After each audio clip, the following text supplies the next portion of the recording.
So problem gambling or gambling addiction, when we think about addictions, we often think, hey, it is something that is starting to negatively impact your life in any way, shape, or form.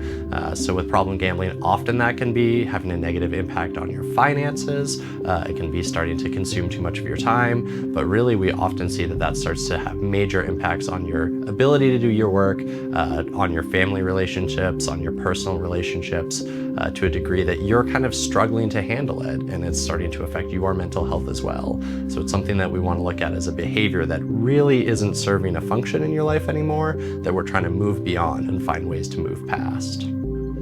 Well, gambling can be so addictive because oftentimes people have an early positive experience. So you see, hey, one of the first times maybe you gambled, you saw a big win, and that's enticing. The idea, especially in a difficult financial climate, that you could so easily improve your financial situation, it's very enticing. But it's also misleading because we know over time, the house always wins. The law of large numbers dictates that the more time and energy you put into this, the more that you're going to lose.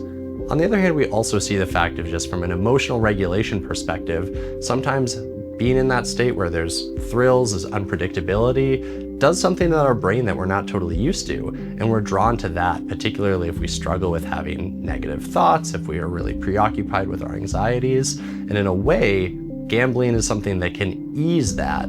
However, once we sort of look up and realize how much time and money has gone into it, we see that we've paid a very steep price in order to sort of get away from the world, get away from our emotions for a short time. Yeah, when I talk about the law of large numbers, that's just the idea of over a very short sample size, we may see aberrant kind of results. So for example, if you flip a coin 10 times, it wouldn't be that surprising for it to come up heads 8 of those 10 times.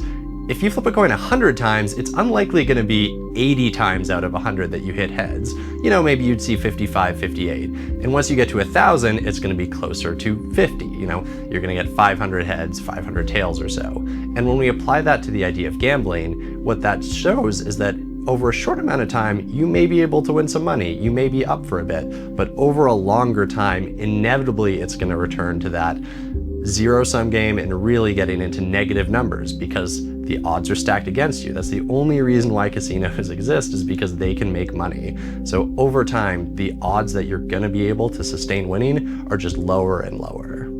So therapy can be helpful in a lot of ways. In some ways, it's just providing the information you might need to know about debt consolidation, about how to handle some of the very practical issues that you run into when you address financial problems.